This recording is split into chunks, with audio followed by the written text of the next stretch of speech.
that when you bring it up, it said seven. Maybe that was doing something, yeah, or figuring something out. We don't speak for that.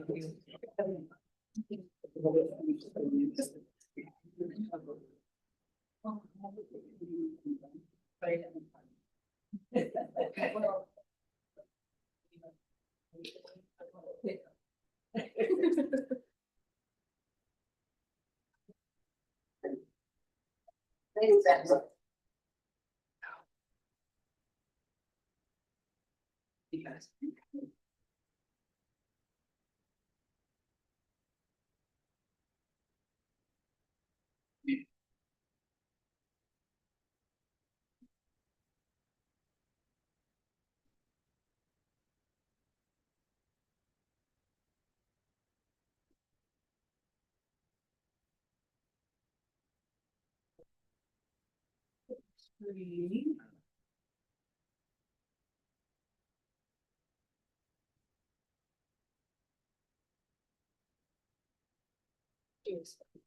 You check it, make sure it's suited.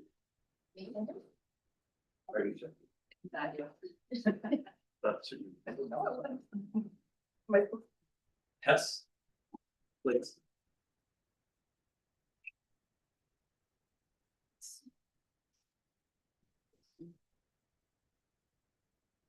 is Kelly not coming tonight, do you know? You may text or. You wanna text her quick, Yeah. find out.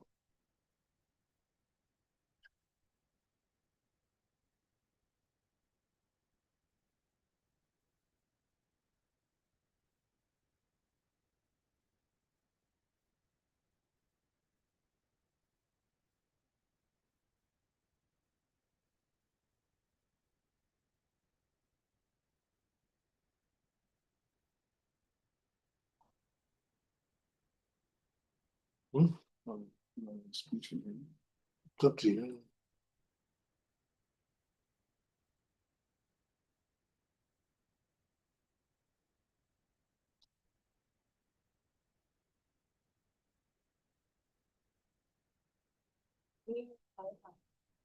Katie is running late. She got out late of a doctor's appointment, so Just text, no issues. give it 1 minute and then we'll get the show on the road, I guess.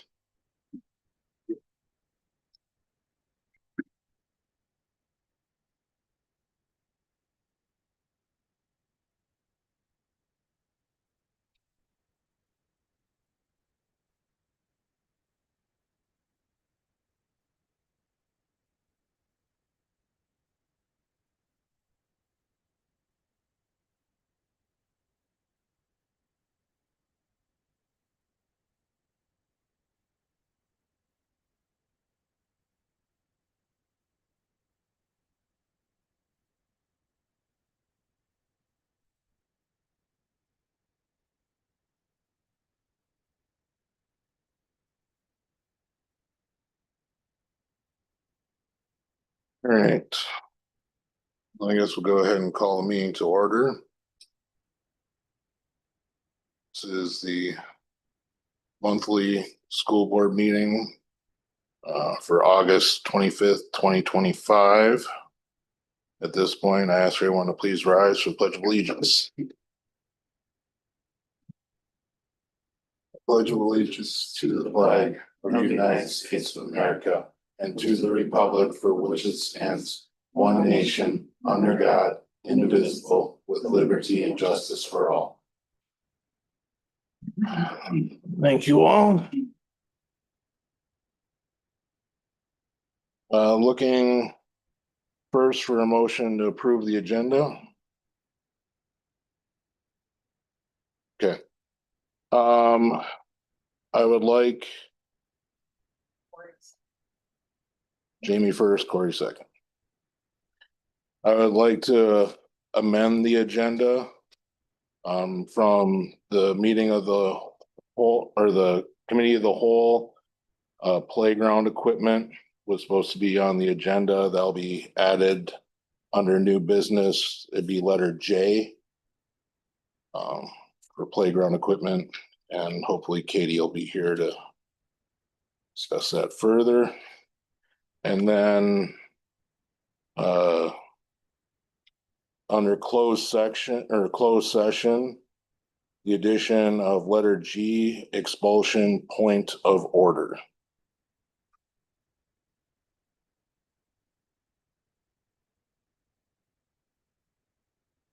Looking for a motion to approve the agenda with those amendments. I second, still. All those in favor, say aye. Aye. Opposed? Okay.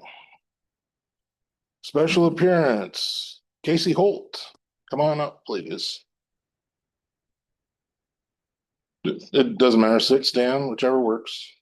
Okay, well, I'm Casey Holt and I have a donation for your guys' teachers in the amount of $4,000. We were able to raise $8,000 at our teacher fundraiser out of the junkyard bar. I'm not sure if you guys heard about that or not. It's pretty awesome. That is awesome. We had a lot of silent auction items, a lot of success with that, a lot of involvement with the community, which was really cool to see. Dr. Shetler was a dunk tank victim and it was cold and rainy, so he was a trooper, so snaps to you, buddy. Yeah, I hope that you guys are able to disperse that among your teachers and they can use it for whatever they need, I guess. Awesome. Thank you to the junkyard, and that's awesome. Thank you very much. So moving on to accepting donations. I'll make that motion to accept the donation, junkyard bar. I'll second that.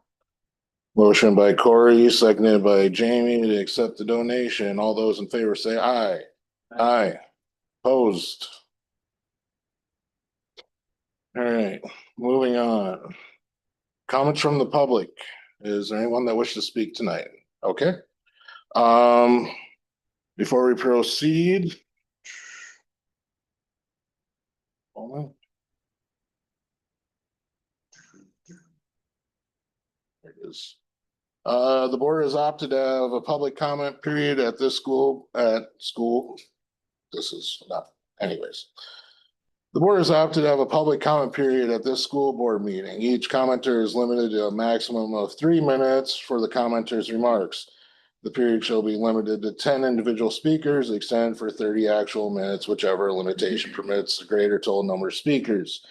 Each commenter shall be identified by the commenter's name, place of residence, and whether the commenter as a student or students currently enrolled in the district and or is a staff person in the district. Comments must be directed solely to the board and or the designee and must not address other members of the audience during this part of the meeting. The board during the public comment period will not discuss the agenda issues raised by the public commenter, but may discuss such agenda items at the conclusion of the public comment period. All individuals who comment during the public comment period are reminded that the information provided this evening is intended to provide information to the board so that it can fulfill its role. In receiving public comment, the board encourages the commenter to engage in civil discourse that models character and ethical behavior. In that vein, all parties are reminded that all information offered be truthful and honest. False statements or stigmatizing charges may subject the individual making such statements to legal repercussions, including but not limited to defamation claims.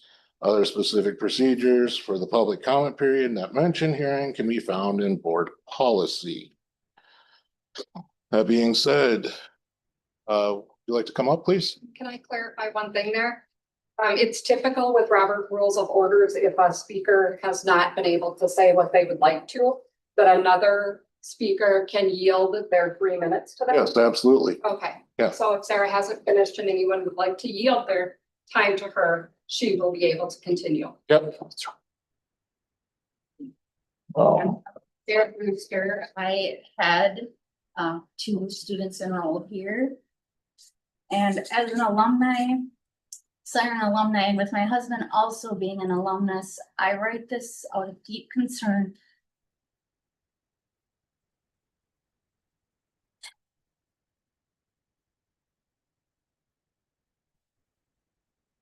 And sincere investment in the future of Siren School District. We both, care deeply about this community. We want to see it thrive, not decline.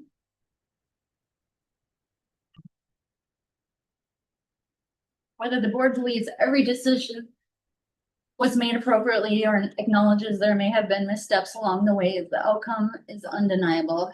I personally know of at least 15 students who have left the district, as well as 4 families of alumni who have withdrawn their support or relocated their children elsewhere, including us. These are not isolated incidences. They are part of a growing pattern that cannot be ignored.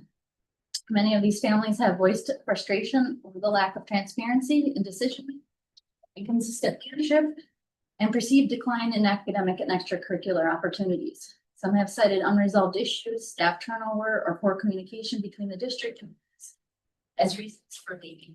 This district is at a critical crossroads. If changes are not made, if leadership does not begin to listen more openly and act more decisively, you risk losing more than just enrollment numbers. You risk losing the heart of this community and eventually the visibility or viability of the Siren School itself. We do not want to see the doors of Siren School closed. We want to see them open wider, stronger, and more welcoming than ever before. But that will only happen if those in leadership are willing to reflect, listen, and do better. Thank you. Thanks, sir. Thank you very much, Sarah.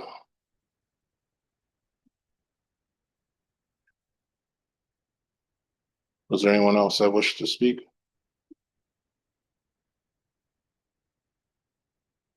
Okay, at this time, before we move forward, I yield the floor to our clerk, Eric. I just want to start out by saying that there are some amazing teachers, coaches, and families in this district that we have formed great relationships with. Thank you to those who went above and beyond for our families. Unfortunately, we were disappointed with the handling of the sexual harassment case last year with the lack of communication and accountability. And with the recent lack of communication and blatant disregard for the victims' well-being by the administration, we have found enrolling our kids in another district to be in their best interest. With everything Siren is facing right now, the board needs to start asking the administration tough questions. Why are we prioritizing one child over what's best for the majority of students? Why are the victims and other families forced to upend their lives and switch schools to feel safe and secure? With it, I sincerely wish this school and its students the best. With that being said, I am submitting my resignation effective immediately. Thank you. You're gonna be missed, Eric, but I understand and thank you for your service. Thanks, son. Eric. Thank you, Eric. Yep. Yes, thank you.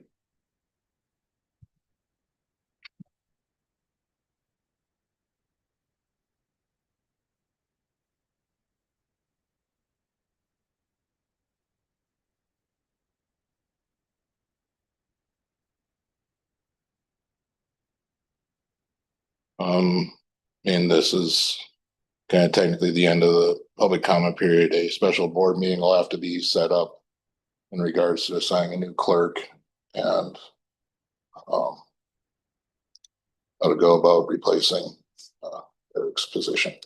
So get that scheduled and set up. Moving on. Treasurer's report for July 2025.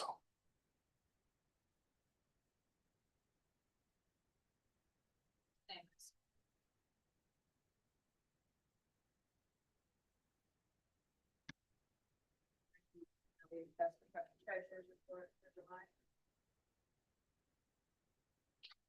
Second. Can I interrupt and make a comment?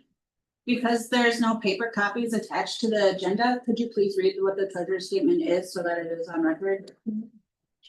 Is it attached to the paper?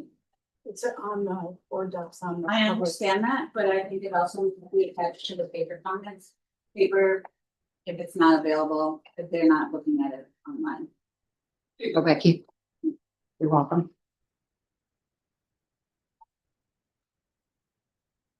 I understand that I have a copy of it, but these people do not, so. Thank you, Becky.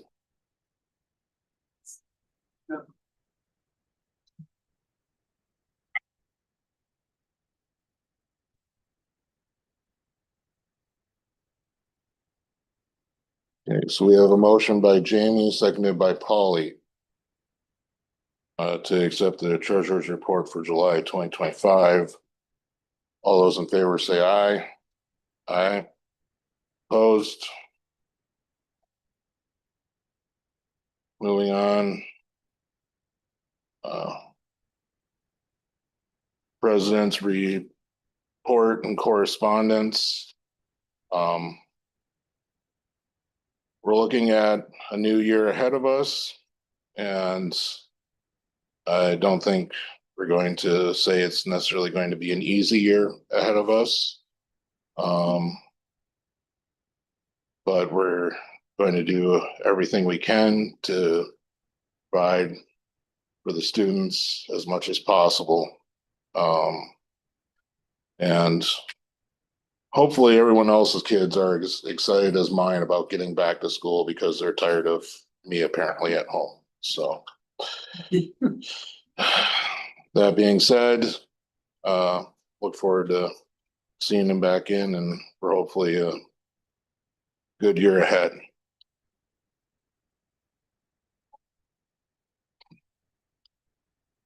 Moving on, reports, superintendent. Okay, I'm sharing with you the SAA report, which I often do when it comes in regard to state reports, mostly budget information. You can see that there was no increase in state student increase in state aid, other than the 325 that was offered by the governor previously. So there's no inflationary increase. You can see for costs of fuel, technology, food. They did not raise the per pupil categorical aid. Then we're also facing some potential federal education cuts in the future. Just want to share this with you, and basically the funding formula works where you basically, if state aid is increased, taxes go down. If state aid is decreased, taxes go up, kind of like a teeter totter. That's kind of the message here, that without the increase in state aid, just basically we're giving special education aid. We do have, a number of special education students who will receive aid there, but in terms of anything additional other than 325 per pupil, that's really no state aid for us in the district. In fact, we're going to see a decrease. And then the other part was the fundraising for the Siren volleyball informational piece. So with the budget, what is the increase for the special education funds? I think we were supposed to budget for 25%. I think that's what the state was promising. Don't quote me on that, but when we were prepared, they were saying more closer to 3%. And that's per student, per staff, totally. It's overall funding first. It might be, I don't think it's 3% per student, but it's funding. On the forecast model, it has that this year, the amount per student increase is $325. Right under it says the per pupil categorical aid is 742. Are those the numbers? Yeah, those you're aren't referring special to? education. Those are general. So we don't have that We number. don't have a specific number in terms, I don't even know if the state, they've given us a percentage, but I don't know what that means. So we don't know if that's per increase per special ed student or staff, or just the amount percentage of students we have here. I think it's percentage per district, but I don't think we've given that for the state. Because, like I said, Bear is telling us the budget 3%. State was allocating 4.5%. You know anything about that, Denise? Take a minute. I know when I had read earlier about it, they initially were talking about very specific, like special Categorical, needs. yes, and that's, So I mean, if they increased it, well, that's great, but if it only applies to, even a percentage of, it was special. presented as a categorical aid increase in special education, so it was specific. Well, hopefully it sends more this way, because I know we could definitely use it to help out those students and the staff. And Once I have the numbers, and that I'll share. report in terms of what exactly that looks like. And it's gonna be different for every district. What they have.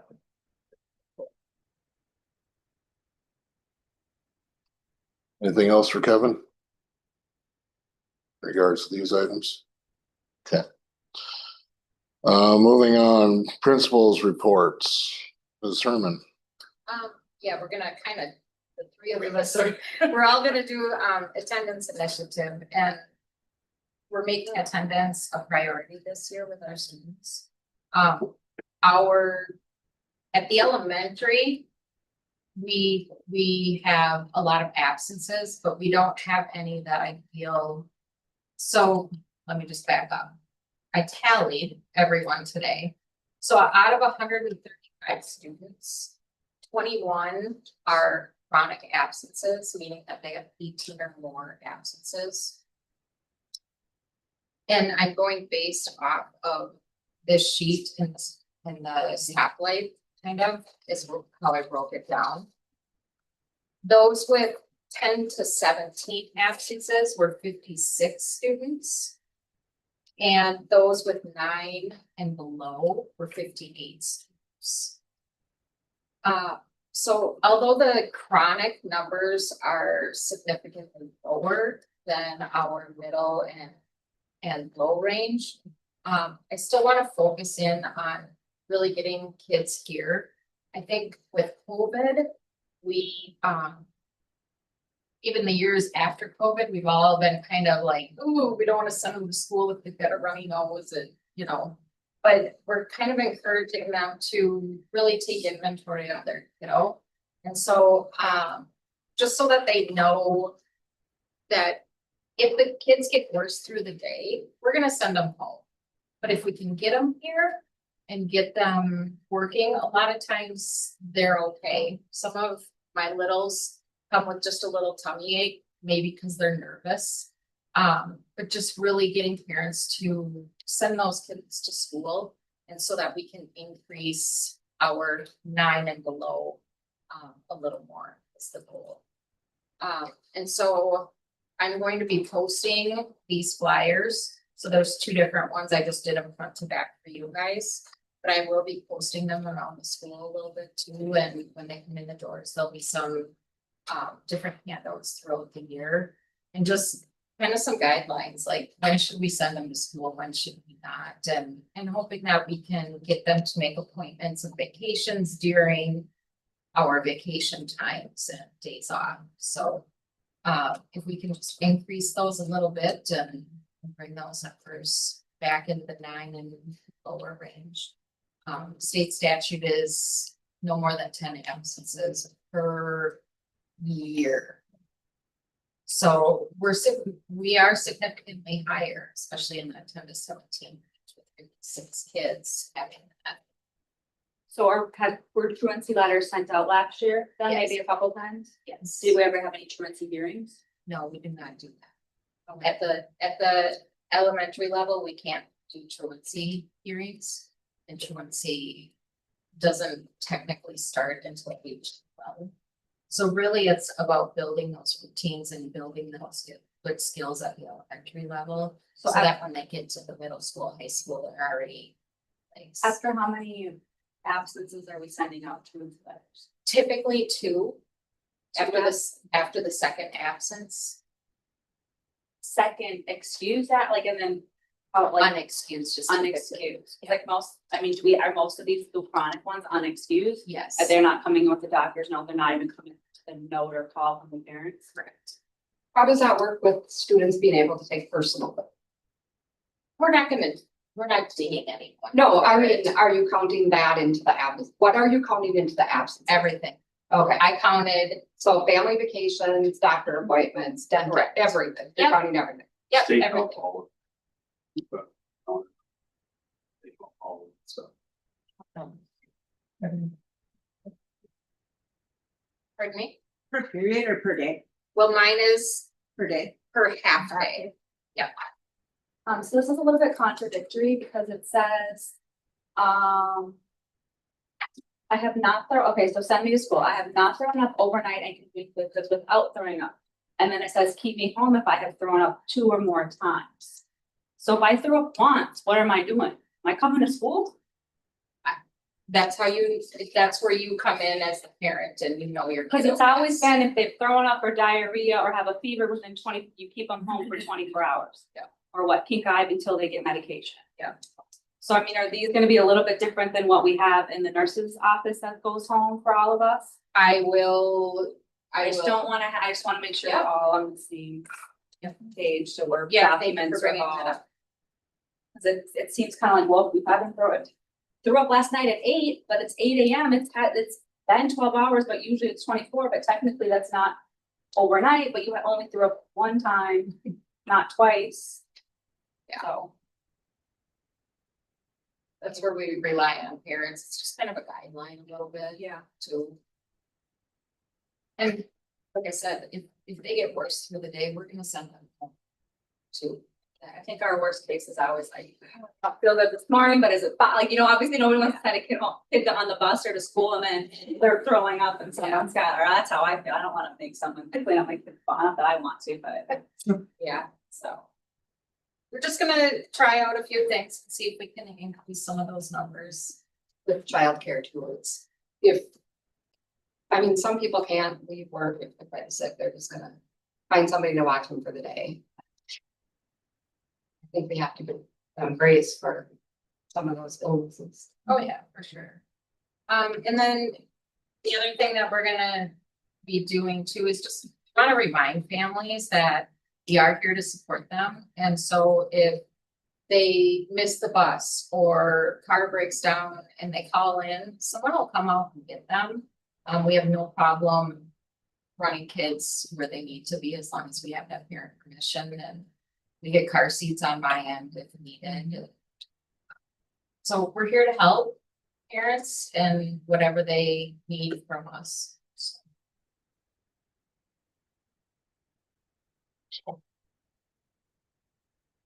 Ms. Campbell? So just to kind of back up a little bit, last spring in talking with Rachel McNally, one of the things that I said we really wanted to focus on for this year was attendance and improving attendance. I feel like a lot at the high school level is avoidable missing class periods or days and things like that. And so I wanted to have a positive approach to being able to help improve those numbers. So she did a lot of research and found that actually one of the ones that was most highly recommended was through PowerSchool, which is the student information system that we currently use. So she was able to look at our Stronger Connections grant and route funds to be able to purchase the services that they offer to help do that. So basically, the chronic absenteeism, it's a nationwide problem. It's not just here. And I actually don't think that we're doing as bad as some places in the country. I didn't pull a lot of specific numbers, but we have been looking at them. And honestly, we were kind of expecting them to be worse than what we did find when we were looking at them and when we were putting this all in for PowerSchool. So that was a little bit encouraging. And then we have been on, as a district, a positive trend since the first year after COVID, but it's slow. And so we just wanted to kind of help encourage people. We know that basically research says if you implement these systemic and proactive attendance strategies, like early warning systems and family engagement, these positive interventions, you are statistically much more likely to improve your outcomes.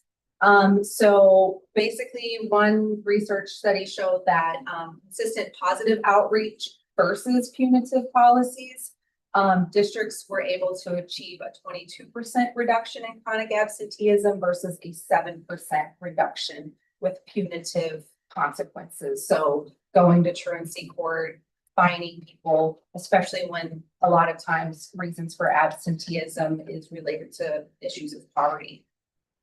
So one of the things that we are going to be doing is our goal is to increase our overall attendance rate from 91.4% to 93.4%.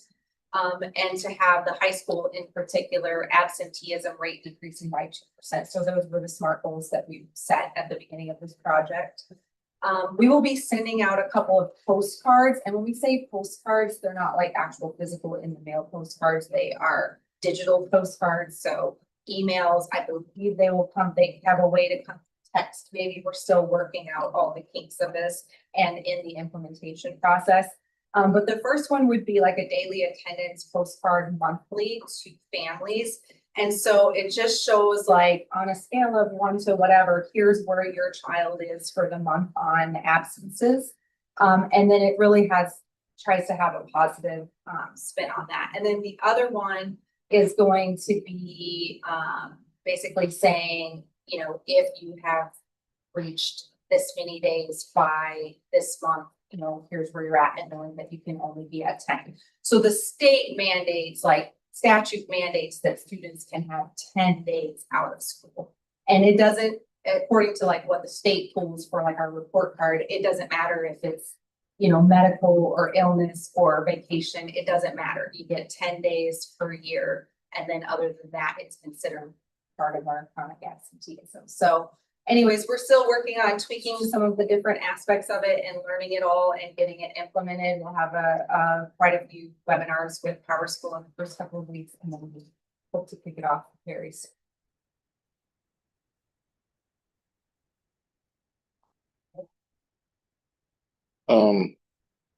Just a quick question.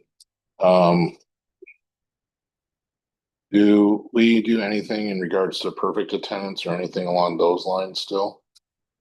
We don't, especially during COVID and then after, it was kind of considered not Best best practice to do so, because coming through the pandemic, there was a big push to say, if your kid is sick, keep them home. And now we're kind of transitioning away from that. But there are a lot of, I guess, research institutes that don't necessarily agree that it's best practice to do those types of things.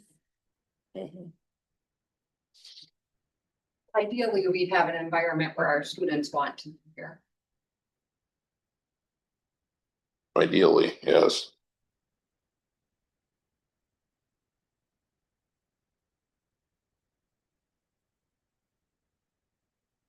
Anything from Ms. Campbell?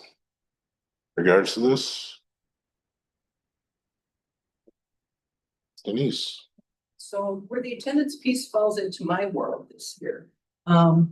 We were notified earlier in the summer, through DPI, that our proficiency scores on state assessments were not meeting the benchmarks, and that our student participation for state assessments was not meeting benchmarks. Some of that goes with the people taking vacations or people being sick. There's also the parent opt-out, which things against us as well. So working with these two ladies on the attendance piece, the hope is that we can provide some resources to parents about the importance of the assessments, some resources to help parents talk to their children about, you know, what they can do to alleviate some of that stress and anxiety or the worrying over the test. I'll be working with special ed staff to make sure that when they are working and supporting those students, that they are making sure that they are doing things to align to the state standards. Because some of that, I think, is coming out of our new English curriculum, not that that's an excuse, but if everybody's still kind of figuring it out. And during IEP meetings now, once we kick the year off, we'll be having those assessment discussions a little more intently at IEP meetings, grades 3 through 8, and then in high school, about the importance of making sure that they are here for those assessment days.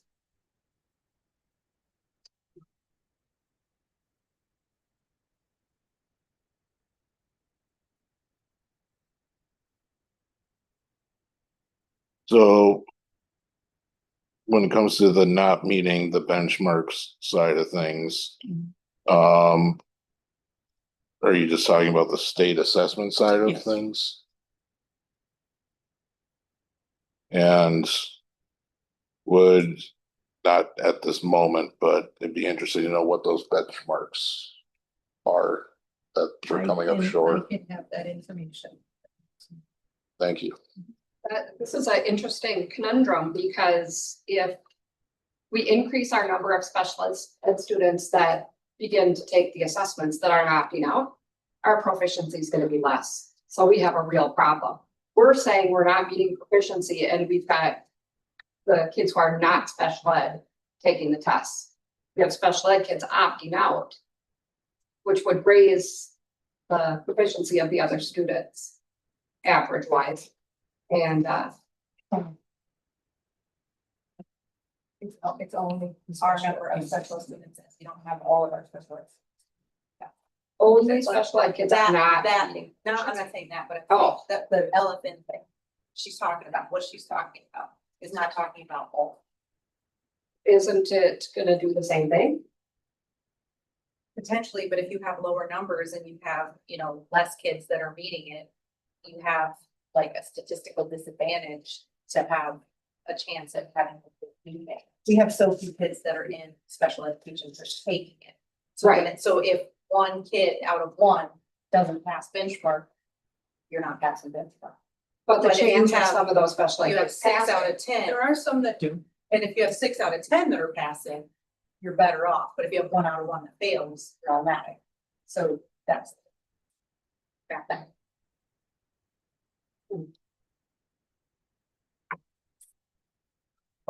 Just one quick clarification thing, because Becky, I know, loves acronyms. Can you remind us what JFN and LEA stand for? Joint federal notification. Local education agency determinations.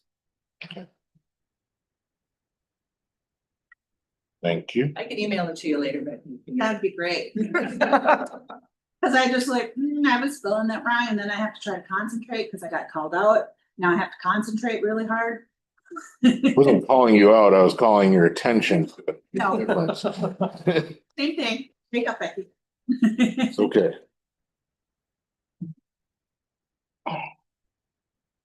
Anything else for Denise at this point? All right, moving on. Native American report, back to school. Back to school, I've been talking with incoming high schoolers about their schedules. That's been a popular thing. And then making plans for some of our kids that are not starting the year where they should be.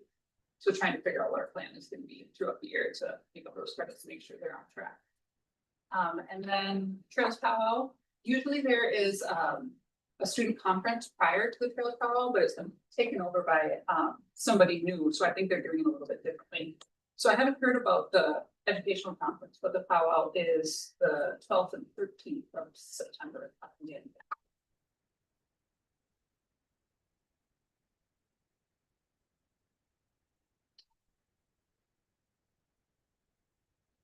And just out of curiosity, are we going to have or did we already have the help with enrollment out at the tribal center?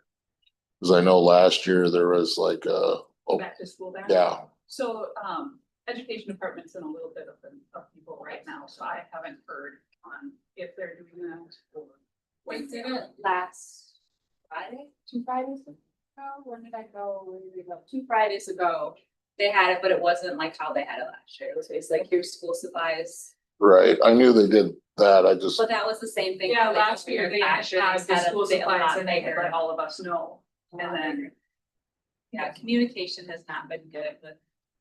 well, with the new, I mean, even the health, like the healthcare, what you guys just had too, like usually my department's notified because I'll come, but I'm not finding out about it till after the flyers are made and then I don't have time, so. okay. Yeah, cause I know that helped a lot of parents last year get signed up, so that's really unfortunate. I'll make a point to try to connect with somebody. I think it was more the community workers that just did it there. I don't even Yeah, think the that makes education had much to do with it in other Right. departments. It was basically just, it's community workers. The Right. community coordinators are the ones who are in charge of the casino donations for the school supplies. So then the community coordinators in our different communities generally pass them out however the community wants it done. So, I did assist with setup for that, and Tanya was there, oh, good. so somebody from here was here. Tanya was, so.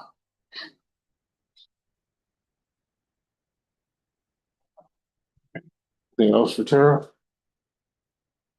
Thank you very much. All right.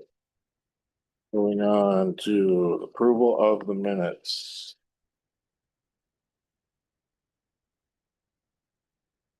I'll make a motion to approve the committee of the whole, from the, I think backwards. I have the July 21st one right here. Correct. Second that.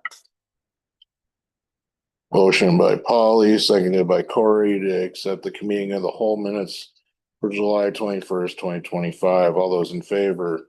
Aye. Aye. Opposed? Looking for, oh, sorry, go ahead. The committee of the whole here from Monday, August 18th, and I'd make a motion to approve those minutes. It'd be letter D. Regular board meeting first. Well, these are listed here, 8:25 and 7:21, kind of backwards, and then it goes down to the regular. This is from the agenda. July 21st meeting of the whole, and then July 29th regular, and then special on August 12th, and then committee of the whole August 18th, so it's by date. So I think we need to be the regular, I'll make a motion to approve the regular school board meeting minutes from July 29th. I'll second that. We have a motion by Jamie, seconded by Corey to approve the regular school board meeting minutes for July 29th, 25. All those in favor say aye. Aye. Opposed? Special board meeting Tuesday, August 12th. Second. Motion by Jamie, seconded by Corey to accept the special board meeting minutes for August 12th, 2025. All those in favor say aye. Aye. Opposed? Committee of the whole minutes for August 18th, 2025. We have a motion by Polly. I will second it. All those in favor say aye. Aye. Opposed? On to new business. Budget items and changes for 2025, 2026. So do you have any of the documentation to look at with this, Becky, offhand? The 4 pages that are attached. Okay. About the audience member. Yeah. So we have the projections for what the school year was looking like. And we basically ended last year with a deficit of 364,754. And then this year, providing we're able to get the loan funding. The one thing we didn't want to do was start to dip into that loan right away.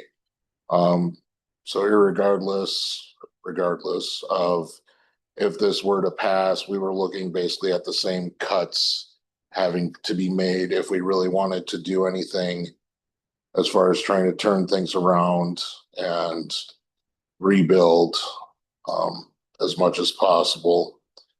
A lot of this, our budget savings are coming through attrition. Just people retiring and their replacements for the ones we could replace, not requiring as high of a salary. And then benefits, paying out less in benefits as well. And then some service and supply cuts right now, with, ALC, legal expenses, professional development / employee travel, maintenance, technology, for a total reduction of $874,864. These are the ideas brought forth by admin, along with consulting with Baird, the financial advisors. We are well aware that some of these expenses, even though we're projecting less, depending upon things that happen, we can't necessarily guarantee. We're just hoping at this point won't cost more. In addition to that, someone from the administration has also opted to take a pay cut. And then with our latest resignations, we've moved to a scheduling scenario to try to compensate for that and reduce our costs there as well. With that, we have Denise teaching a class. We have John Tinman teaching a class, Heather O'Brien, Jamie Campbell, Brad Morris is coming back and picking up a couple of classes. Macy Bentley is moving to 6th and 7th grade science, because our 3rd grade class is a smaller class and will be moving to one section from 2. The classes lost during this, just due to the staffing, were earth science, chemistry in the kitchen, and life skills for success. Some of the classes we were able to shift over to image learning or imagine learning. Yes. With environmental sciences, psychology, and sociology. We also have added Ojibwe arts and culture with Tara, and Brad is doing a robotics course as well this year. So in addition to that, of course, we have some lunch shifts and other things that are being picked up. The long and short of it is we're trying to make do with what we have, and we're trying to stop the bleeding from the budget by not adding to it and trying to get ahead of it. And with the loan, we'll be able to rebuild the fund balance, which can help us in a couple of financial ways into the future, providing we use it for what it's intended to, more as a day-to-day operational expenses while we're waiting for funds to come in through different revenues, such as the government, other programs, whether it be local, state, federal.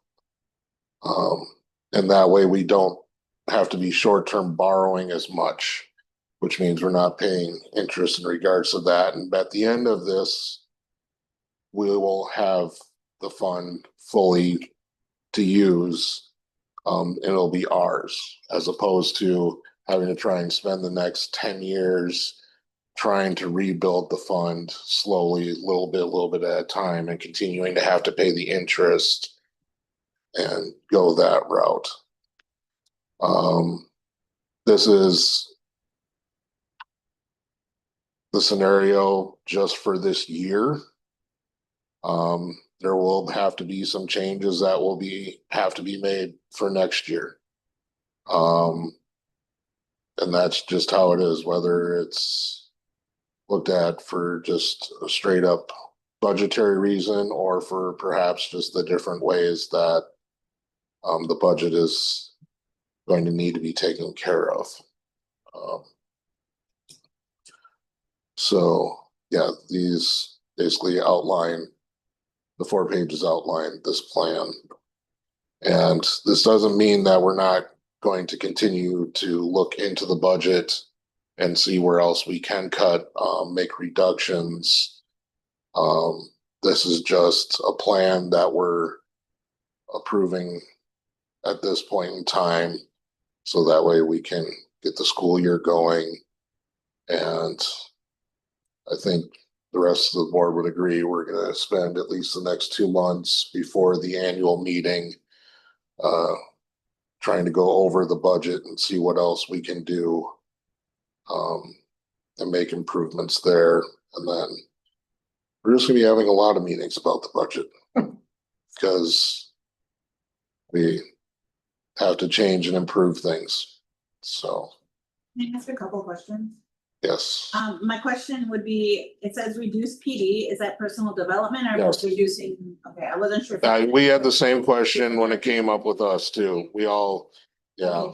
And then the other would be, would there be something, an alternative to ALC? Since the We program. have in-house credit recovery options, so we're Okay. just expanding those, and we actually didn't have very many students that are very credit deficient for this year, so we're actually, we probably didn't need it for this year anyways. We're very excited that our numbers are really low in students that need credit. So there is an alternative. Yes, of they that. can just do it in-house, and so we have it assigned during the day. Thanks. My only other thing would be is the life skills class, that sounds sad we could be losing. So that was gonna be brand new and elective. Okay. That was gonna be taught by a new teacher, and we replaced that with the Ojibwe Arts and Culture. Okay. Thank you very much. I have a couple of questions here. One is, how many students? I know Sarah said 15, I've heard of 21 that are not gonna be here this year. What are our real projections for numbers this year? Because I don't think it's 365, and that's what this forecast model is based on. Yeah, we won't until the third Friday count, and then that's a 3-year rolling average. I know that. So, until we get the third Friday count. You don't even have an estimate of how many kids we're gonna be down by open enrollment. Well, right now we have the ones that have requested, records requested to go out. But there's a lot of them that have said, we're not coming back. We still haven't gotten records requests in, so we keep And them we on. haven't processed all the ones that are coming in either, because we've had kids come into the district, but in there for, over the road. So it's moving constantly, and until all that's in the system, it would not be fair. So you don't know how many have actually requested record, saying, Not a full amount at this point. Ballpark. Just to add, both Yeah, schools that's- need to agree on open enrollment, so until both schools approve, it's not considered finalized. Does it take days if there's an open enrollment request? They It each takes get, days each before. school gets 20 days. Yeah. So each school person who works on open enrollment gets 20 days to process. And then they put it into the state system. Both schools have to agree on the out, both schools have to agree on the in. So usually I get pretty good numbers by 35. I would say ballpark, you said, Tom. I would say that I really have about the same amount that are saying they're going out as the same ones that say they're coming in. We don't necessarily know, But I don't have numbers to final numbers. I mean, we typically report that out in September. I hope that plays out as you're saying. I hope so too. It certainly doesn't seem like it could, but, so what happens the first day of school if kids have filed open enrollment paperwork with another district? Where do they start school? Wherever, if it's finalized, they start wherever. it's Where do they finalized. start school if it hasn't been 20 days? I can't answer that. I don't take 20 days to. until the records are prepared, right? So the students that, filed for open enrollment next week will not start school anywhere. Is that what you're telling me? Definitely have them. People are working as fast as they can to make this process happen, because school does start next week. I don't know if they've ever run into that issue. at your scenario. The last one I heard of open enrolling out was on Friday. So. We don't know where these kids are starting school, basically is what you're telling me. But we can't do anything about it. If they're opening enrolling in another school, it's really on that other school to make sure they're processing what they need to do there and then getting us the documentation. I don't think any of our staff are like, I'm gonna hold on to this paper and I'm not Right. gonna let them go to that other. No, they're gonna process it as quickly as they can. It's really gonna be up to what the other school has going on in the mail. Well, that's what I'm saying, where do they start? It's really third Friday. That's what does it every year. All the districts work together and third Friday is our main determiner of our numbers.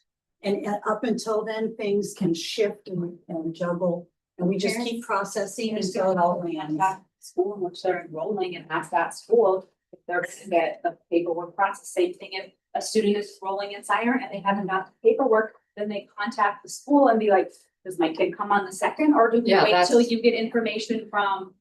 Is that what they're supposed to do is, that's my question is, what are these parents supposed to do? If someone open it, so we, if the school starts, there's a chance they might not start on the first day. Paperwork might not be processed with that.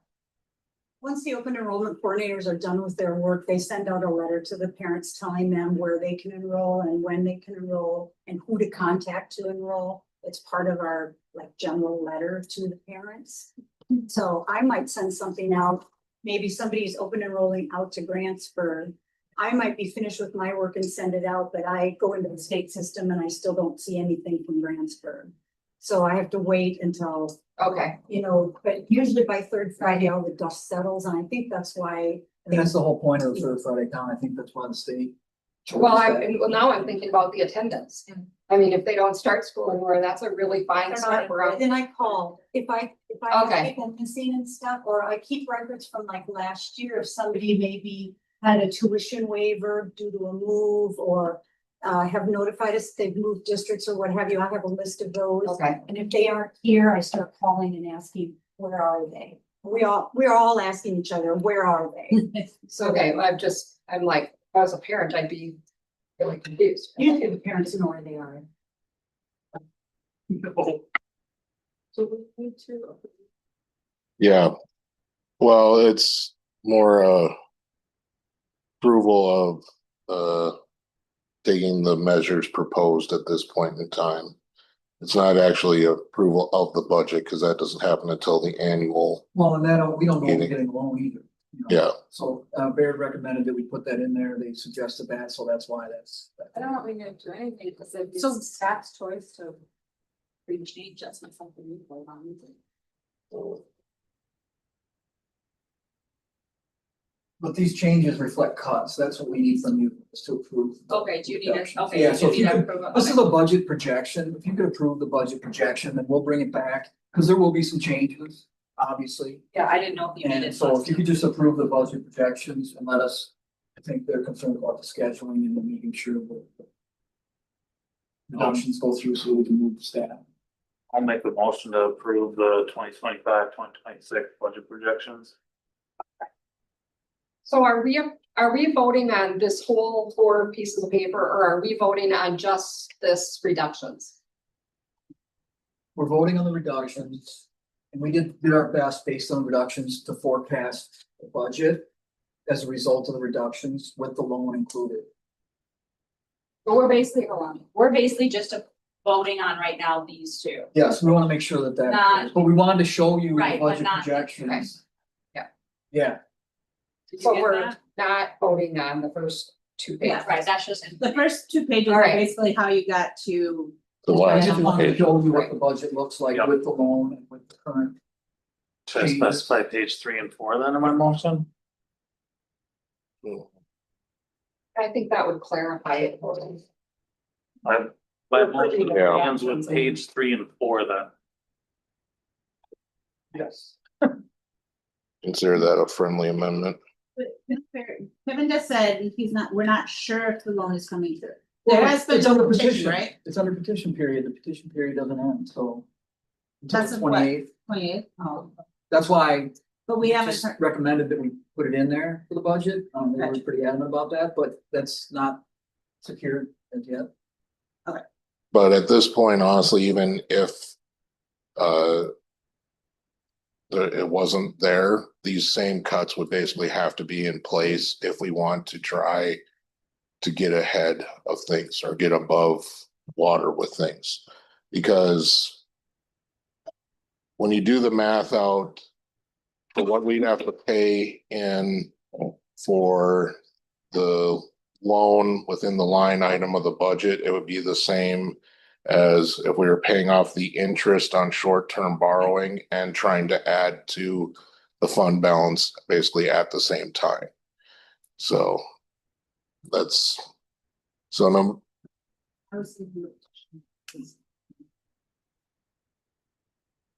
Because if it's not petitioned, it's guaranteed that you're gonna get 2 million, correct?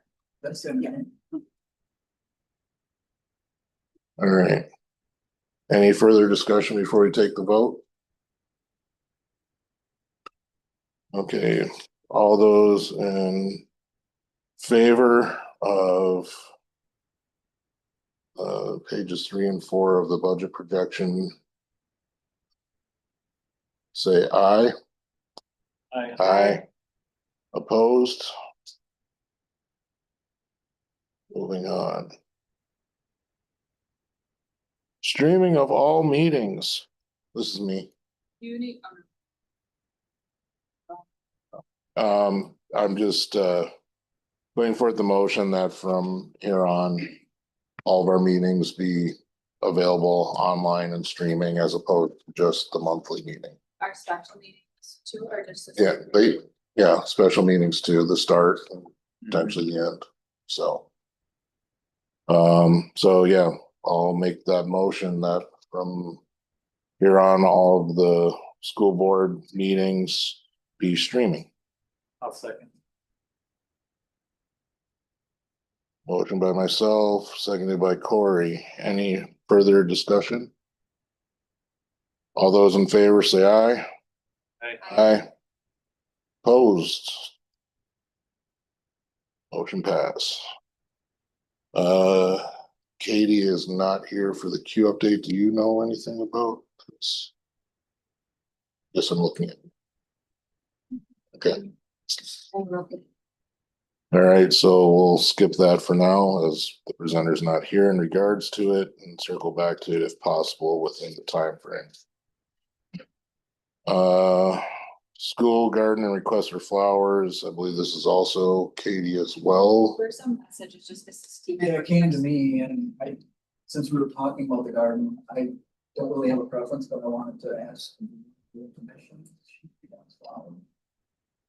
Wants to mix flowers. I make a motion that we allow, Cheryl Steeman, we grant her request for digging up some flowers, as well as any other community person that would be interested in doing so, since we're getting rid of it.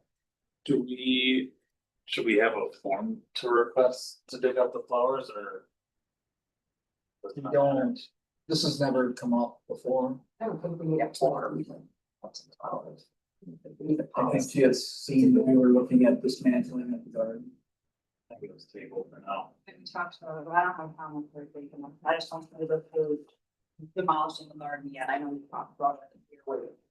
I have no objection to Mrs. Steeman going and digging up flowers or both. Otherwise, is there another location, but who wants to maintain them? That's our. That's, yeah, Is there a second, I'm sorry? Not yet. not yet. Okay, thank you.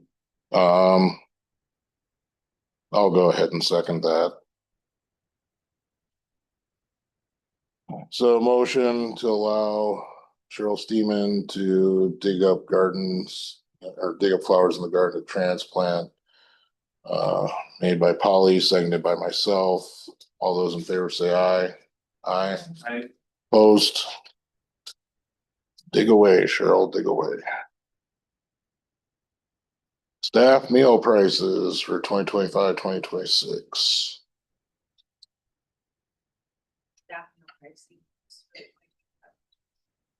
Second. Motion by Jamie, seconded by Polly. Any discussion? All those in favor say aye. Aye. Opposed?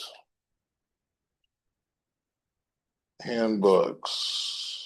3, addendum 2025-2026 exit survey language. So this is just to include in the handbooks that upon resignation or retirement, an exit survey will be conducted with the superintendent or the school board president or their designated representative. It's just to ensure that we get as much information from staff leaving in the most comfortable way for them possible. So, And this will be put into the staff, and like, what do we have? We have staff, teacher, admin, we have three, what are they? We have certified staff, support staff, and district and administrative staff. Cause I mean, I don't know if we wanna make that, putting that in there, cause technically we have elementary and high school, middle school handbooks as well. I mean, obviously. I know, but this just says handbooks, 2025, Oh, yeah. 26 handbooks. Doesn't specify which handbooks, it just I says just put in amendment. parentheses 3, and so that's certified. I mean, support. obviously, I'll edit it references only, I mean, we know what it's referencing, I'm just saying, it's general saying handbooks, we have 5, I think, overall. it. Can you Would you like- specify in your motion?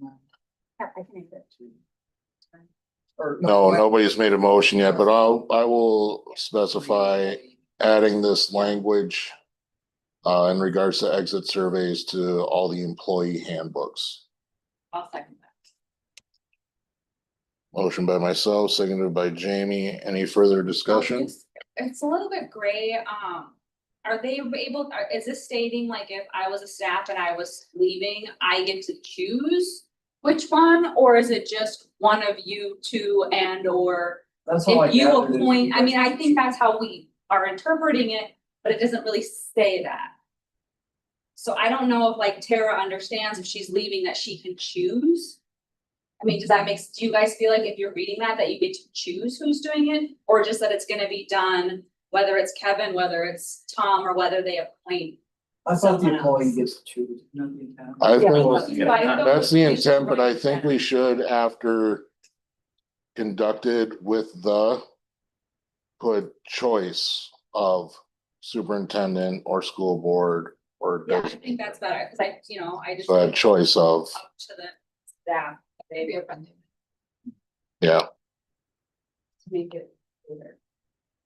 So Yeah, no, I just wanna make sure it's clear, so, I mean, right now, I think the way it's worded, it just states that one of us was gonna do it. And it's not really like, is it up to me, or did they choose? Perfect. okay, Second that, our mind still stands with them and. okay, so yeah, we've got a motion put forward to put the addendum into the employee handbooks in regards to the exit survey with the additional language of choice of after with the in regards to employees exit or surveys with superintendent, school board president or designated representative. All those in favor, say aye. Opposed? Motion carries. Okay, next, board pay freeze. Yeah, I did some research, I got an email back from Osby indicating.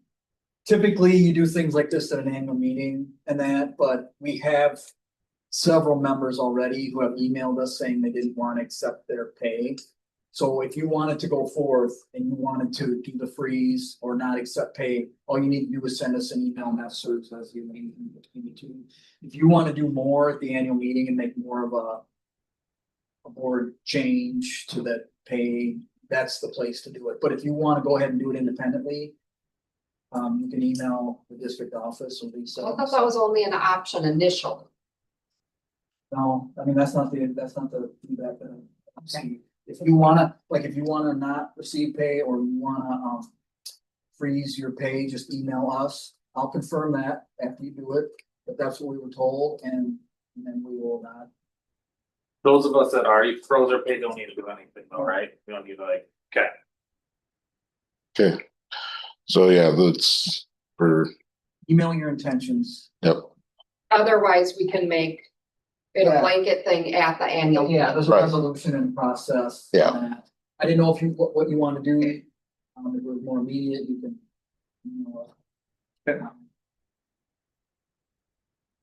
so those interested, please get those emails in if you haven't already and board will be doing its little part to basically try and help with the budget as well. So. And, all right. Sorry, go ahead. No, it's relevant, so. Okay. Letter regarding nut allergy 2025-2026. You approve this, it's just. Well, so we had put this together last year, the last time we had this situation. I believe Katie brought up the fact that she wanted to see this letter and bring it to you again, and so I just, we had help with the Donovan Group of Public Relations firm initially in the past, help put this together, and then wanted to bring it to you. I don't know if you guys want to edit it or what your intentions were at this point in time. We wanted to get something parents, but Katie, you remember this letter and thought we should bring it to the board and then you guys can provide input, I guess. Thought the letter was good and I appreciate it being switched from nut free to nut aware. Mhm. Agreed. Do we do letterhead? Yes, just. So I got a letter just sent home and there was no letterhead and I was like, you don't have a letterhead at Siren? And then I see this and I was like, I'm like, oh, I'm thinking he just didn't have it added, but I thought I'd ask because. So being as, Well, just checking. Thank you. I actually approve it. I don't think. I We don't have to think do we need- anything. I don't think we're. Just Okay. information. Well, you know, what? I will make a motion that the board acknowledges the letter being sent out to parents and students. Second it. All those in favor? I, Aye.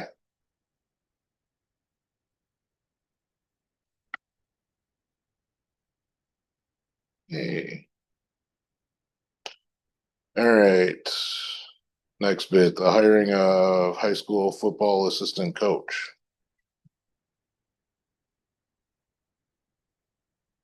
I'll second. Motion by Jamie, seconded by Corey. Any discussion? All those in favor say aye. Aye. Opposed? All right, so circling back, Did Katie get it, that vote or not? yes, she did. You need a minute? Nope, I'm good, sorry. Oh, this one's yours, I guess. Thank you. All right, so circling back, letter C under new business, Q update. Okay, so for those of you that don't know, I'm our board representative for Q. It's the community ed between Webster and Siren. So we participate in that. So I try to get to the meetings quarterly. This was the end of their year because they'll start over for this upcoming quarter. So they're still having 8 to 10 classes a month. Flyers should be out soon, hitting mailboxes with the class offerings that are there. Summer classes remained low, but fall classes tend to fill up. They're looking for some new fitness and yoga instructors, and the board approved a raise and mileage increase to just match what is out there now, federal mileage increase. The fitness instructor one brought up some interesting stuff between what Webster School does compared to us. We've talked before about having the weight room open for the public to utilize. So Webster does do that. They consider their school buildings public buildings, and when there's kids not in them, they're unlocked for the public to utilize. So they did check out insurance and those pieces to assure that that was okay. The summer, the weight room is open 5 days a week, 8 a.m. to 4 p.m. when staff is there. And during the school year, then it's open 4 p.m. to 8 p.m. You could offer like a intro to weight room class then, potentially. I know this is just something that we've gone back and forth. So I wanted to bring it up that their insurance is covering the liability aspect of it. So I don't know if our insurance is any different, because that was one thing that we had brought up before as to why we don't have it open. We also I don't think regularly have our doors unlocked during those non-kid times. I didn't know if that was something that we'd want to look into potentially. Is there any stipulation that like to use the school weight room, you have to be in the school district For us, for Webster? for them, they're just considering it a public, you have to be an adult, so they want it 18+. They don't really advertise it, so they don't get very much usage at all. But in talking about this fitness class, then the Q person was like, maybe there could be an intro to weight room class that would introduce people to the equipment that was there. So they don't charge for it as of right now. Their insurance is okay, and it's 18+ to utilize their weight room. So I just thought that was interesting information to find out about their school to then bring back to us, along with that update on what Q is currently doing. Cool. Awesome. Thank you, Katie. It is good info. And then, did they ever reply regarding the student athletic coordinator? The youth coordinator piece, they're okay with learning more information about it. And then Corey's taking that on and working specifically with Webster School to see if it would be a school-funded piece. Okay, this one? Yep, this Corey, or a Q piece, or maybe a combination of both. Yeah. But Chaz, I'll Yeah. have it on the committee of the whole, hopefully. Mhm. Awesome. Okay, just to circle back, is it the Q doing the weight room or is just the Frederick School? Or Webster? Just Webster School, but it came up, I was like, I don't know if we could have a Q class in our weight room because we don't let the public use it. And then the Webster guys were like, oh, ours is open, we do it publicly. So we just went back and forth. Yeah, we went back and forth on that. So I don't know if it's worth us checking insurance again to see if it's a possibility. Do we want people in the school unattended, Their weight rooms unsupervised? Yes, it's unsupervised. So when kids are not in school, they consider the schools public buildings and anyone has access to them. So they can walk the halls. Right, and they do walking, like that's a Q activity that people sign up for. So I just have to ask this. Yeah. So they just unlock their doors and leave. Their custodial crews are there, and I would think like our class, I don't know if they block off the classroom hallways, like our gym and commons area, the door's locked to keep people out of the rest of the areas, but I don't know if those then spaces be considered more public. I don't know. It's just It's just to me, I don't open up my house and leave the doors open. It's not a public owned property either. Right. Yeah, but what I'm saying is who monitors it? I mean, the government center is open. Yeah, I thought it was an interesting concept that their school board member automatically was Is like, it we just the consider. high School though, I mean, is it elementary school? They then? said they consider their buildings public buildings. I I'm didn't, just curious, because you think about where the middle school and high school, it's kind of, it's not like on your mag drag, you kind of, I mean, you can walk over there, obviously. I don't know. That's I thought it was an interesting concept. I just was curious. Yeah, and I didn't dig into, all the building portions of it, but they're just like from 4 to 8 is public during the school year, Monday through Friday, not weekends. And then during the summer months, 8 a.m. to 4 p.m. Well, and I think that 18+ is a critical part Yeah. of that as well. Yep. So. Oh, it's good info. You should look into maybe some more stuff. Yeah. I know they do that. And again, the Q aspect to school, the more we get the public into the school, the data shows that we're more likely to have referendums pass, have positive outlook with the community. It's getting people, especially seniors, into our schools that don't have kids that are here. So it's a very favorable outlook when we can use these community pieces to get people into our actual buildings. Mhm. Yeah. Thank you. Mhm. Let's see here. Well, we got through everything else, but we're on the playground equipment. Okay, playground equipment. So we talked about that at the committee meeting. Yep. Do we want to just go ahead and scrap it? Do we want to put it up on Facebook and allow people to just come grab what's there? What do we think is fair for the outgoing equipment? Because the auction site was going to charge us possibly up to 20% of whatever we sold it for. We don't have great pictures. We don't even know if all of the pieces are really there. The swings are probably the easiest piece for someone to look at the pile and figure out if the pieces are there. There's one dome climber that would be a pretty easy thing for someone to take. There's a broken merry-go-round. The bearings are they don't slow it down. So I don't know liability-wise if we would want that to go. and then there's a slide and climber with a tunnel combo, but that's where the pieces, it's a pile of pieces. So. And Dan did have someone in mind that could come and scrap it. Corey also said he could haul it to. It's outside of the fence line, so it's not gonna affect the start of school and the kids being out there. It's just unsightly. So how do we go about, let's say, we wanna like offer, I mean, how do we even go about doing that? Because it's first come, first serve. Well, They need to make sure they're contacting someone. You right, know so what they're that's why we grabbing. wanted to put it up on the auction site, because you Yeah, felt that was well, the we're not doing fairest. that, So if we just throw it up on Facebook, is that fair, or do we just want to not consider the idea that it could be reusable? Because we don't know what parts are out there anymore and how they've been taken apart. What's the likelihood if we put it on Facebook and set up one day for people to pick up that it would all be gone? There were people that tried to contact me to say they were interested in pieces. When they get here and actually look at it, I don't know if they would still be interested. Cause if we could throw it up on Facebook and say, next Monday is the pickup day, whatever pieces aren't picked up on that Monday, the rest get hauled. However, you Do we guys have to wanna. sell it for anything, or can we No. just give it away? Is there any, I think we're giving it rules? away. So are we selling? They I mean, can we be have- donation, they can make Yeah. a donation. Yeah, I don't think there was any. there's No. rules on the I playground was just equipment told having to be it's the sold? auction site. Yeah. Yeah. I think it's free or donation if they want. Yeah, I think you should think about not, there's kids to go. right, we If we would. did a Saturday, would probably be better. Mhm. Well, we're Yep. gonna have to have a staff member, we're gonna have to have a staff member I here, will right? probably be the one that would stand here. Okay. So Is that something- if that's what you guys want to do, then I can make sure that I'd be available for the time period. So for that one day, if people don't come, then after that, it's scrapped.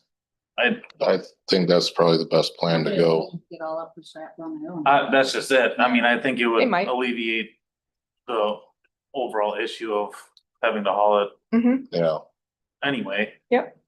I just didn't know if there was any rule that if it's being sold or not, if it's being given away, that it has to be sold, even if it's for $1 or whatever, that it has to be sold, since it's, I think if we offer. okay, Okay. are you okay doing that? Yeah, I can be there, and then I guess I'll just contact Cobalt, is that our Facebook person? yeah, Kathy. Okay, so I'll try to get some pictures and get them to Kathy, and we'll pick a day as soon as possible to Oh. get that out. I'll make a motion that we put it on Facebook to give it back to the community, and whatever's left, we haul away. For goodwill donation. Designated time. Yep. I'll second that. Motion by Corey, seconded by Katie. All those in favor, say aye. Aye. All right, and then just an update on where we're at with the actual playground itself. So the mulch is in, the playground equipment is in, half the area has been seeded and the grass is up. That sandbox is in, I don't have the sand in it yet. I'm gonna bring stakes up to block off the grass area. All right, the northern grass area where the kids are supposed to have that nice open area to play, it will still be a beautiful, nice open area to play, but it was holding a lot of water. When we had that rain, the drains were all blocked with fabric because of the asphalt going in, and it caused a lot of surface water.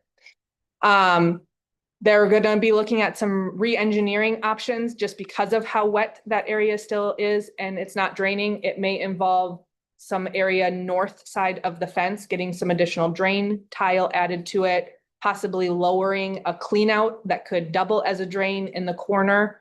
So we're still working through what those pieces might be. When the mulch was put in, the asphalt binder layer was significantly damaged. The damaged area was cut out today. The gravel underneath was quite wet as well, and so that's gonna need to dry. Monarch, we're on their schedule because they are the only people out here that do any paving. They're looking at trying to pave on Wednesday or Thursday.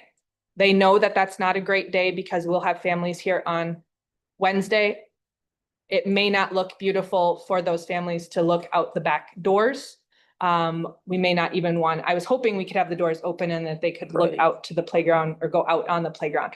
we could try to just block off the area that's dug up because there's still a nice solid piece of asphalt from the doors to the corner of the playground. So we could potentially look at that as well. But that's being worked through.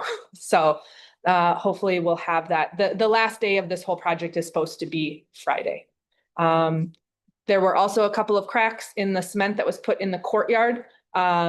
They're gonna come out and fix those with a filler agent of some kind. And then I asked them to give us some additional warranty because the other option was to tear out the chunks of cement that were damaged and re-pour.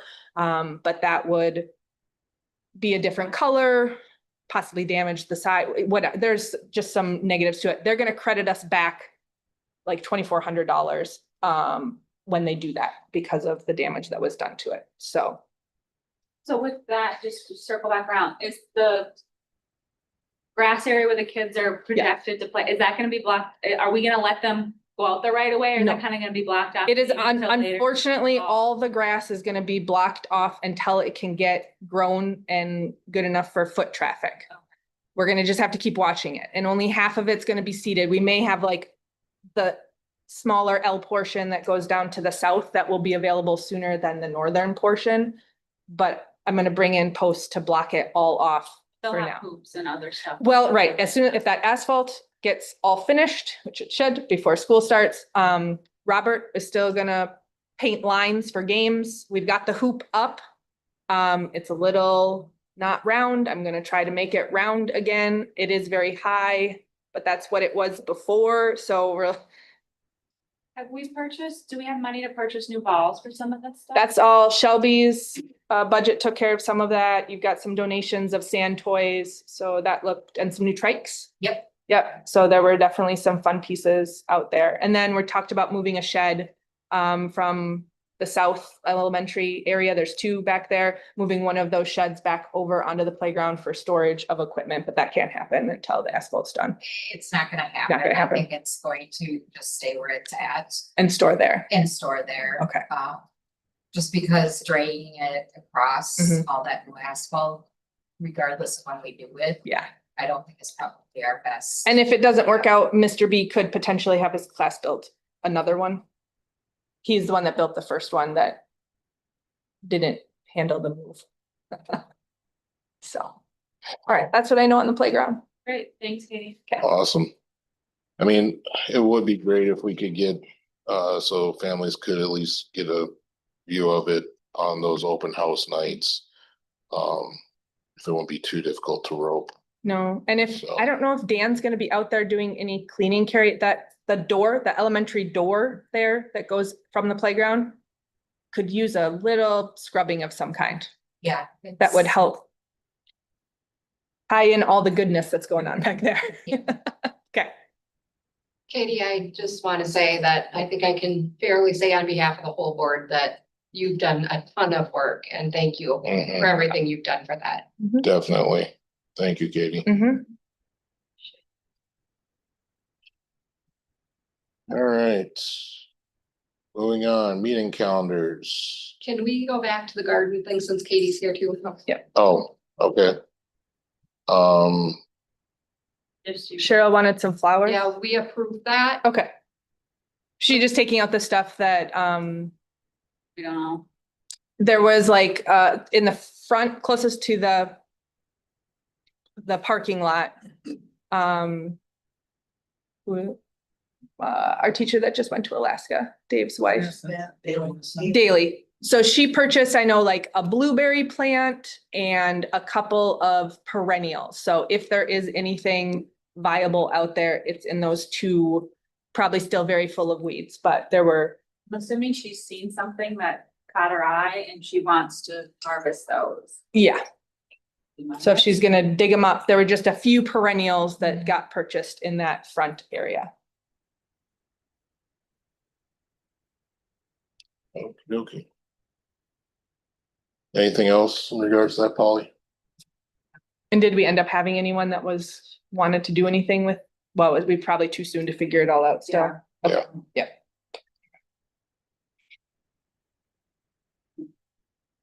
All right. Meeting calendars, committee of the whole. Does Monday, September 15th work for everyone? For a while.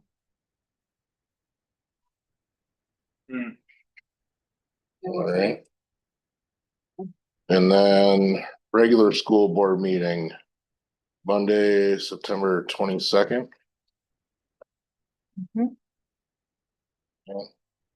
My community holds at 5 o'clock, correct? Yes, 5 o'clock for both of them. Tom, I was wondering when we wanna try to do the budget. And if possibly, do we wanna maybe do the budget meeting the 22nd and do the regular meeting the 29th? I'm just trying to figure out days that we can all potentially be here at the budget, cause I know Wednesdays are gonna work good for me now that school's back in sports. But I know Wednesdays don't work for Katie. Yeah. And of course, they're not, we may not be able to, or are we able to maybe schedule the budget on the 29th? I don't know how soon you're planning to try to do one of the budget special meetings kind of thing, I guess is the question. Yeah, well, for sure. September's is a little bit more questionable as to when we want it, but in October, I would definitely like it first week or two in, just so we have a better idea going into the annual.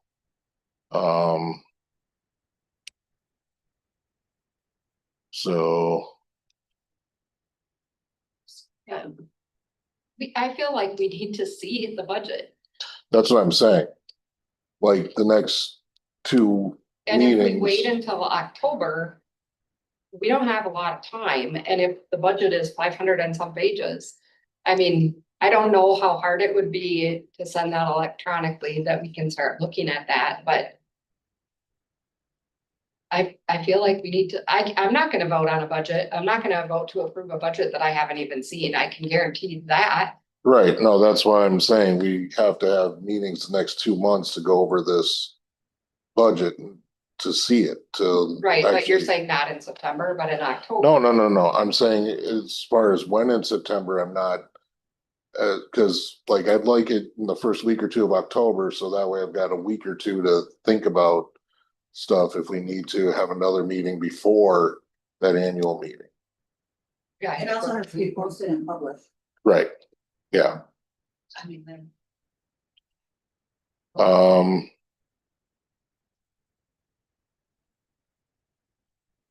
So do we wanna have the one on the 8th, or do we wanna do the 22nd, 29th thing? Or do we need a different day?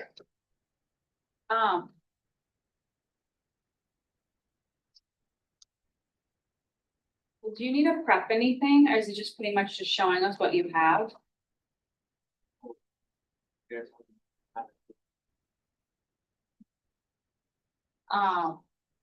What'd you say, Tom, the 8th or what? If Mondays work, we just have to figure out which Monday we want. I mean, I know Kelly's gonna be questionable, but she's not here. Would possibly having a meeting during the day, like a Friday, mid-morning, I don't hear that, Self-employed, work. I mean, would that work for you, Katie, or no? It just depends on which Friday. I work every other Friday. Okay, The 12th, I'd be off the 12th. No, not usually. I will make whatever work if I'm in town. how about Friday, the 12th? sure. Friday, the 12th. You're talking October or September? September. September still. I mean, what about staff? Do you guys know what that would? I mean, they'll have school. Yeah, the Right. first week of school. Come on, second week of school.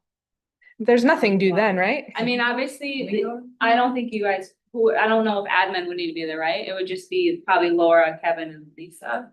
Yeah, I mean, is that harder to try to schedule right now, Drew? I mean, I know we've done some, but of course, I don't know the length of it.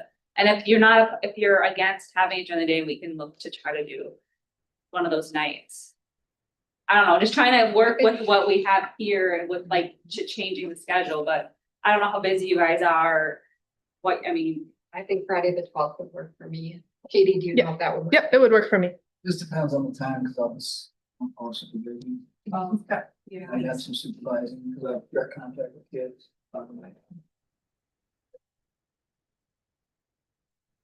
Well, yeah, I mean. Early morning. I think I'm at 10:30 to 10:30. 10:37. Yeah, 34 to 11:04. Then I have lunch from, And then, yeah. oh yeah, morning, if we could do like 9. Yeah, but that only gives us an hour. And I think, I don't know, I think if you need to leave, I don't know. Yeah, for sure. I don't know if you need to be there, I don't know. And it's just informational. We're just taking a look and it's probably helpful to have someone who knows what you've put Yeah. together. Answer any questions that we may have coming up with it, but it's really just to take it in and I may not be there. mull it around. But I think if we have an electronic copy that we can start looking at and taking notes so that we can make the best use of Laura's time.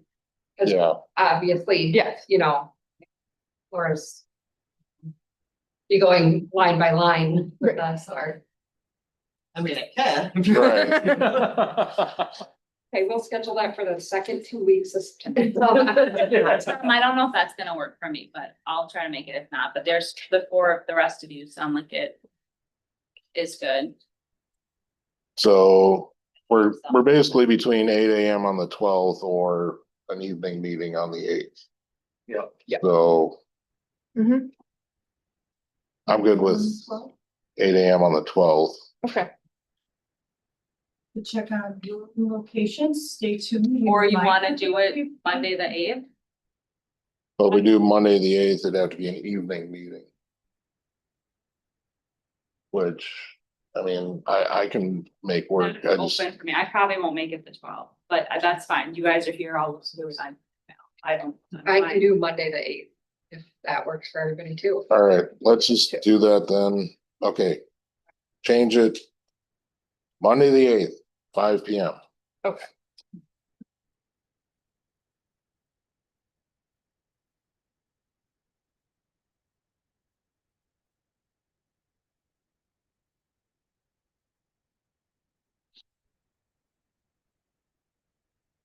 One more meeting situation. How are you guys gonna fill Eric's position? Are you guys gonna, is it gonna be advertised as of or no, or what? How's that work? It'll have to be an appointment. We'll have to do an appointment. Yeah. Yeah. It'll have to be advertised, and we'll have to have, I'm 33, we got the top of my, I'll double check. Yeah, thank you very much. and in the interim, we'll vote on a replacement for clerk, probably at the next meeting that we have. So. All right, all the meetings are done for the minutes.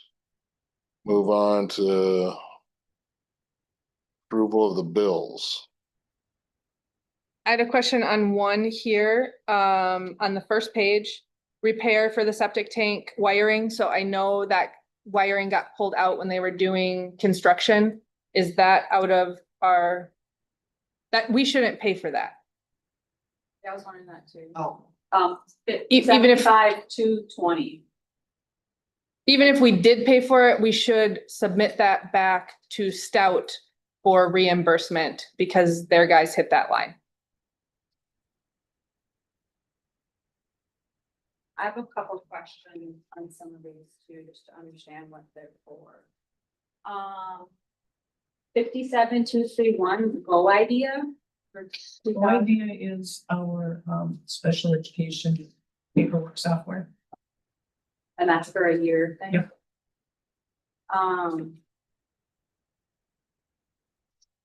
And then 57232, it just says like refunding bond.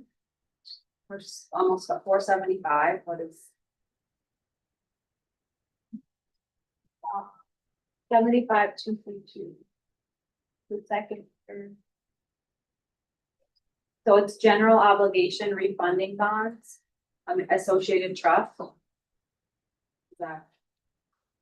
475. Oh, that's our annual piece. And then what is a WSA stand for? That's, Yeah, and what is that? that is my, if it's Wassa. No, it's Wassa. WSA, That's. the it's a music- membership. Music Association. No, the AWSA, that was the professionals.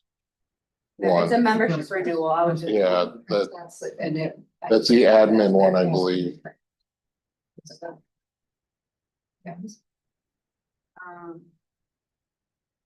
What was the Gardner refrigerator replaced? Stan had to replace the chiller for the walk-in fridge.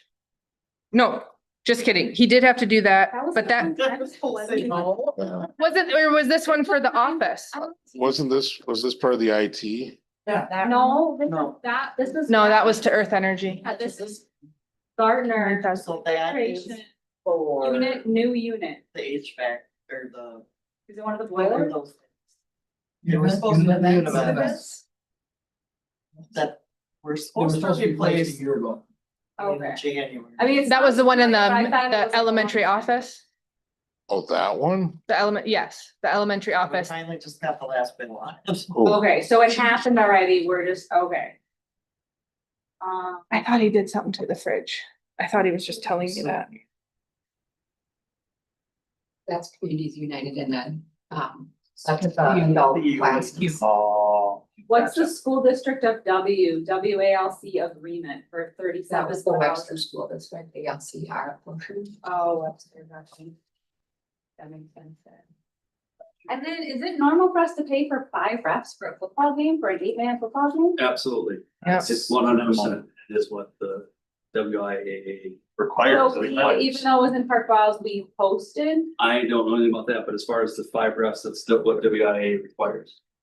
I don't know what the Park Falls parts are. Does anybody know? Was that the one game they gave up a home game to go play on the turf? So Yeah, does we that could've count paid as a Cumberland turf game? For the field.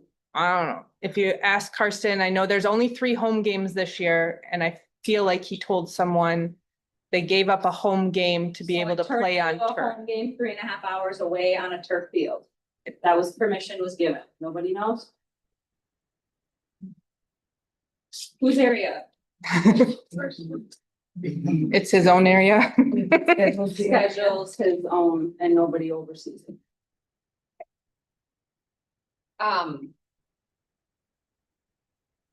The lodge as a testing site, that's a minor amount, but with as many empty classrooms as we have, we need to use that as a testing site. They use that to take the AP tests. Because those have to be taken in a neutral location. Okay, so that's not our choice, that's just sort of Correct. somewhere, that's not here. What is the standard insurance company? That's our life insurance.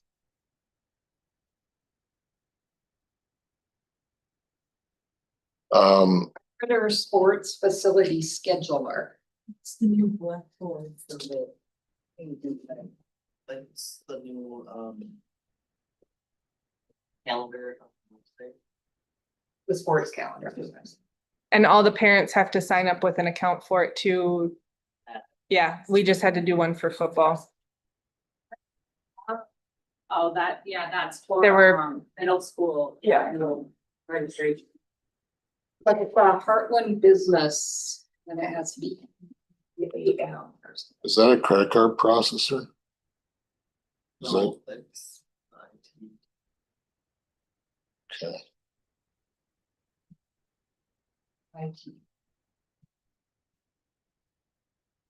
Red Rover Technology, That's our absent management system and also our timesheet management for our support staff.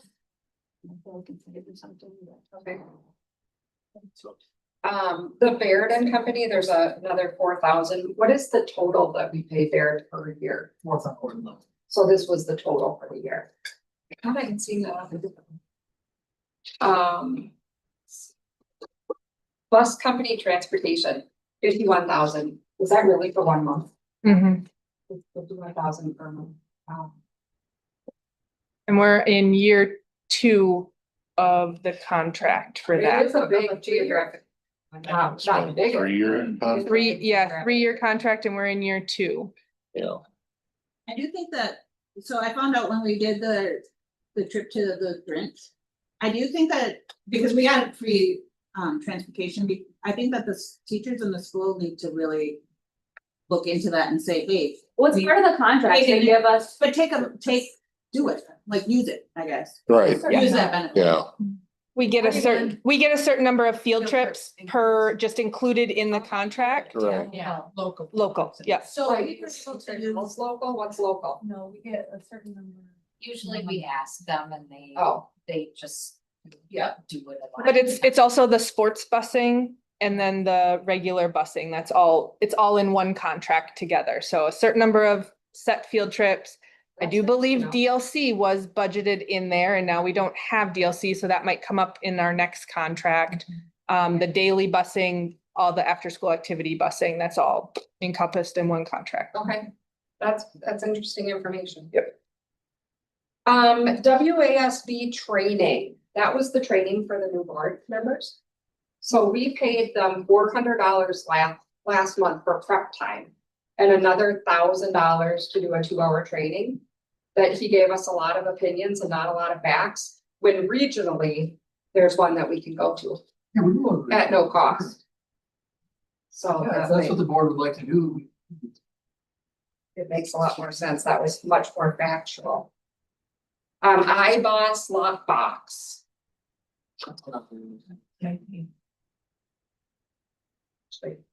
Sounds like firewall software. Okay, thanks.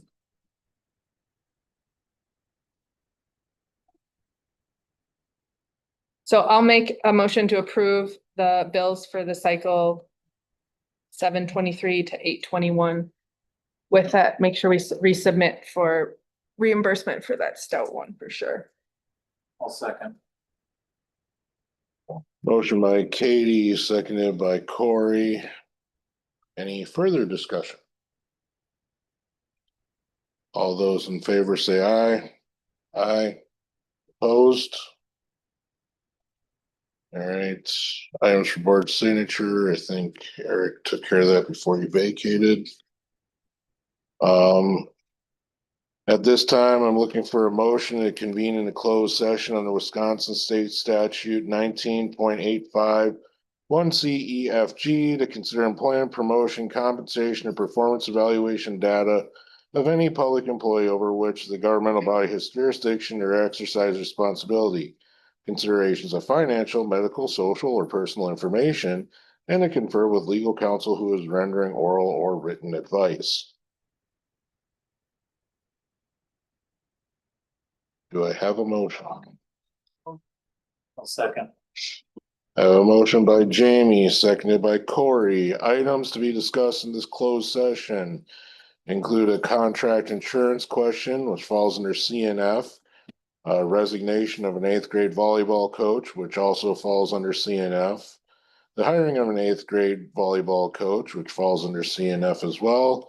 The hiring of a 7th grade volleyball coach, which falls under CNF. The hiring of a grant writer, which I believe just falls potentially under CNF. And then, letter G that was added, expulsion point of order, falls under A. Any discussion in regards to these? All right, Katie, take the roll. Polly, Yes. Jamie. Yeah. Corey, Yes. Tom, Yes. Katie, yes. Beginning of the piece.